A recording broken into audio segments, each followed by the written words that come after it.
आज के इस वीडियो लेक्चर में हम भारत में डच ईस्ट इंडीज़ कंपनी के पतन के बारे में बात करने वाले हैं। डचों के पतन की जब हम बात करते हैं तो जो सबसे मेजर रीज़न हमारे सामने आता है वो है अंग्रेज़ों और डचों के बीच की दुश्मनी, यानी कि एंग्लो डच राइवलरी। क्योंकि अंग्रेज़ों और डचों की दुश्मनी के कारण बहुत ज़्यादा युद्ध होते हैं इन दोनों कंपनियों के बीच में।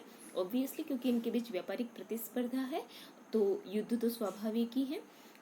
और इस युद्ध की जो सबसे बड़ी मिसाल देखी जा सकती है वो देखी जा सकती है आपके अम्बोयना मैसाक्रे के रूप में। अम्बोयना इंडोनेशिया में स्थित एक स्थान है, वहाँ का एक बंदरगाह है। उस मैसाक्रे का मतलब होता है हत्याकांड। तो अम्बोयना हत्याकांड जो है उसमें डचों के द्वारा 10 अंग्रेजों, 9 जापानियों और एक पुर्तगाली व्यक्ति की हत्या की जाती है। तो क्या ऐसे रीजंस होते हैं जिनकी वजह से ये अम्बोयना हत्याकांड होता है, जो एक तरीके से हम देख सकते हैं 1623 में होता है। ये एक तरीके का इमेज है अम्बोयना मैसाक्रे का, जिसमें यहाँ पे हम चेयर पे एक डच अधिकारी को देख पा रहे हैं जो इंस्ट्रक्ट कर रहा है जो कैद व्यक्ति है उस पर टॉर्चर के लिए एक तरीके से। तो इसके बैकग्राउंड को समझने की कोशिश करते हैं कि इस तरीके की कोई घटना इतिहास में क्यों घटती है। अम्बोयना मैसाक्रे का बैकग्राउंड समझते हैं। डच जो हैं वो इंडोनेशिया में पहुंचते हैं। इंडोनेशिया में डचों से पहले पुर्तगाली पहुंच चुके होते हैं, लेकिन पुर्तगालियों को ये युद्ध में परास्त करते हैं और उनके जो महत्वपूर्ण पोर्ट होते हैं उन पर अधिकार कर लेते हैं। ऐसा ही एक फोर्ट्रेस होता है विक्टोरिया।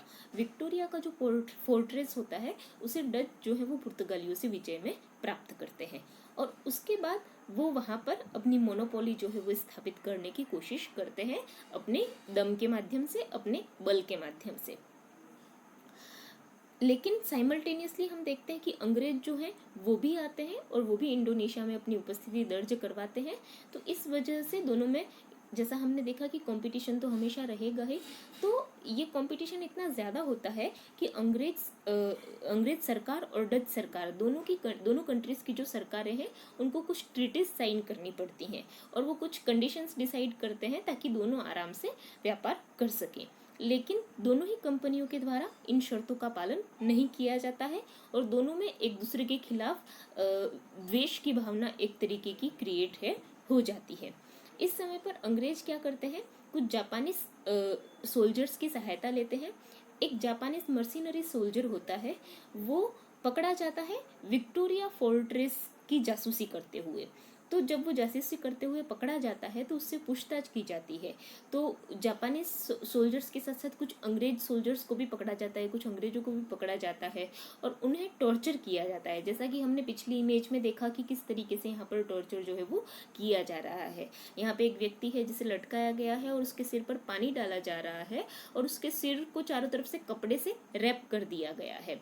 ये कपड़े से रैप करने के कारण और बार बार पानी डाले जाने के कारण उस व्यक्ति को सफोकेशन होने लगता है, उसको घुटन होने लगती है और ये जो पद्धति है इसे कहा जाता है वाटर बोर्डिंग कहा जाता है। तो इस वाटर बोर्डिंग की पद्धति के माध्यम से डच जो है वो बहुत ही कॉमन पद्धति थी इस समय पे इंडोनेशिया में कैदियों के साथ इस तरीके की पद्धति जो अपनाई जाती थी। तो वाटर बोर्डिंग की इस पद्धति के माध्यम से और भी बहुत सारे टॉर्चर्स करके डच जो है वो इन जापानीज सोल्जर्स से ये उगलवा लेते हैं कि ये जो भी जासूसी वगैरह की जा रही होती है वो इंग्लिश गवर्नर के कहने पे की जा रही होती है।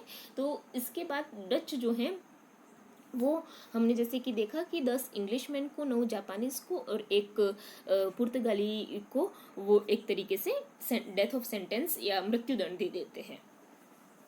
तो ये हमने एक एग्जाम्पल देखा कि किस तरीके से अंग्रेजों और डचों की जो राइवलरी होती है वो कितनी ज़्यादा उसका इम्पैक्ट होता है।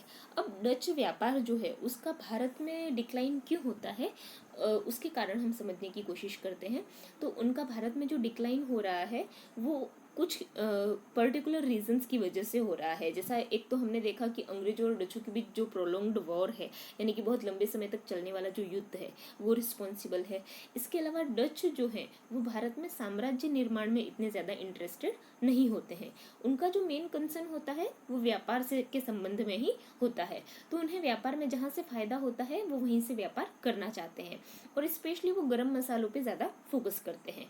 तो इसलिए उनके लिए इंडिया से भी ज़्यादा ज़्यादा अच्छी जगह होती है दक्षिणी पूर्वी एशिया के जो द्वीप हैं, मलेशिया, इंडोनेशिया, जहाँ से उन्हें गर्म मसाले जो है वो ज़्यादा मात्रा में प्राप्त हो सकते हैं और जहाँ से वो अपना व्यापार ज़्यादा अच्छे तरीके से कर सकते हैं। तो इसलिए इंडिया में उनका इंटरेस्ट भी कम होता है।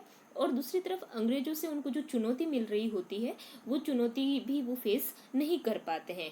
और इस वजह से जो अल्टीमेट भारत के रेफरेंस में जब हम देखते हैं तो जो अल्टीमेट उनकी पराजय होती है वो हुगली के युद्ध में होती है, जिसे बैटल ऑफ बेदरा या बेदरा के युद्ध के नाम से भी जाना जाता है, जो कि 1759 में लड़ा गया था अंग्रेजों और डचों के बीच में। और ये बेदरा जो है वो बंगाल में स्थित एक जगह है। और 1759 के इस युद्ध के बाद डचों की उपस्थिति भारत से हमेशा हमेशा के लिए एक तरीके से खत्म हो जाती है। अब क्या ऐसे रीजंस हैं जिनकी वजह से भारत में अंग्रेजों के साथ प्रतिस्पर्धा तो है ही, या उनका जो इंटरेस्ट नहीं है भारत में व्यापार करने को लेकर के, क्योंकि वो गर्म मसालों पे ज़्यादा फोकस कर रहे हैं। उसके अलावा भी कुछ रीजंस हैं जिनकी वजह से डचों का डिक्लाइन होता है भारत में। जैसे कि हमने सबसे पहले वीडियो में समझा था डचों के बारे में कि डच जो है वो पुनः निर्यात व्यापार करते थे, यानी कि वो जो पुर्तगीज जो सामान या जो चीज़ें जो हैं वो यूरोप लेकर के आते थे भारत और अन्य देशों से, उसको डच जो है वो उसको खरीद करके फिर से उसका निर्यात अन्य यूरोपीय देशों से करते थे। तो इसका मतलब ये था कि डच जो भी चीज़ें ले जा रहे हैं वो बाहरी मांग पर उनका व्यापार जो है वो निर्भर करता था।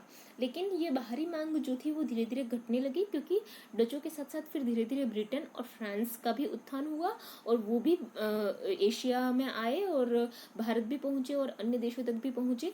तो उनकी प्रतिस्पर्धा के कारण जो डचों की विदेशी मांग थी वो घटने लगी।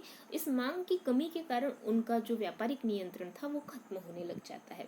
इसके अलावा फ्रांसीसी सरकार की जो वाणिज्यवाद की संरक्षण व्यापार नीति है, क्योंकि वहाँ का शासक वर्ग जो है वो फ्रांस की जो सरकार है उनकी सरकार के द्वारा फ्रांसीसी कंपनी को संरक्षण दिया जाता है, तो उस वजह से डच व्यापार पर प्रतिकूल प्रभाव पड़ता है। इसके अलावा एक इतिहासकार है सब्यसाची भट्टाचार्य, उनका कहना है कि डच कंपनी में बहुत ज़्यादा भ्रष्टाचार होने लगा था, अत्यधिक खर्च होने लगा था और इस वजह से उनका जो लेवल है पॉलिटिकल वे में भी और ट्रेड के रेफरेंस में भी गिरता जाता है और वो इतना प्रॉफिट अर्न नहीं कर पाते हैं। लेकिन दिखावटी तरीके अपनाए जाते हैं, जैसे लोन वगैरह लेकर के, क्योंकि हमने देखा था कि डच कंपनी जो है वो शेयर बेस्ड कंपनी थी, स्टॉक मार्केट की कंपनी थी एक तरीके से। तो जो लाभांश दिया जाता था जो बेनिफिशियरीज को, वो एक तरीके से ऋण लेकर के मेंटेन किया जाता था, तो उस कंपनी का तो एक तरीके से पतन स्वाभाविक ही था। दूसरी तरफ क्योंकि अंग्रेजों से इनका कंपटीशन जैसे हमने देखा वो हो रहा है, तो अंग्रेजों के बारे में जब हम अगले वीडियोस में बात करेंगे तो हम देखेंगे कि उनको मुगल सम्राट फर्रुखसियर के द्वारा 1717 में एक फरमान प्राप्त होता है और उस फरमान के तहत उन्हें सूरत और हुगली इन दोनों जगहों पर बहुत सारी सुविधाएं प्राप्त हो जाती हैं। और उन सुविधाओं में था कि सूरत पर तो 10,000 रुपया वार्षिक किराया देने पर और हुगली में 3,000 रुपया वार्षिक किराया देने पर उन्हें बिना कोई टैक्स पे किए व्यापार करने की छूट मिल गई थी। दूसरी तरफ डच कंपनी को ऐसी कोई छूट नहीं मिली थी। हुगली और सूरत इन दोनों ही जगहों पर डचों को 2.5% चुंगी देनी पड़ती थी और उस चुंगी देने की वजह से उनका माल जो है वो ज़्यादा महंगा हो जाता था और उनका प्रॉफिट इतना नहीं बन पाता था जितना अंग्रेजों का होता था। तो ये कुछ कारण थे जिनकी वजह से डच जो है वो धीरे धीरे पिछड़ते जाते हैं अंग्रेजों के कंपैरिजन में। और जैसे कि हमने देखा एंग्लो डच राइवलरी के बारे में भी हमने बात की, तो अल्टीमेट जो ब्लो आता है वो 1759 के बेदरा के युद्ध से आता है, जिसके बाद डचों की उपस्थिति भारत में हमेशा हमेशा के लिए खत्म हो जाती है और वो अपने आप को दक्षिणी पूर्वी एशियाई द्वीपों तक केंद्रित कर लेते हैं और वहां से अपना व्यापार करने की कोशिश करते हैं। धन्यवाद।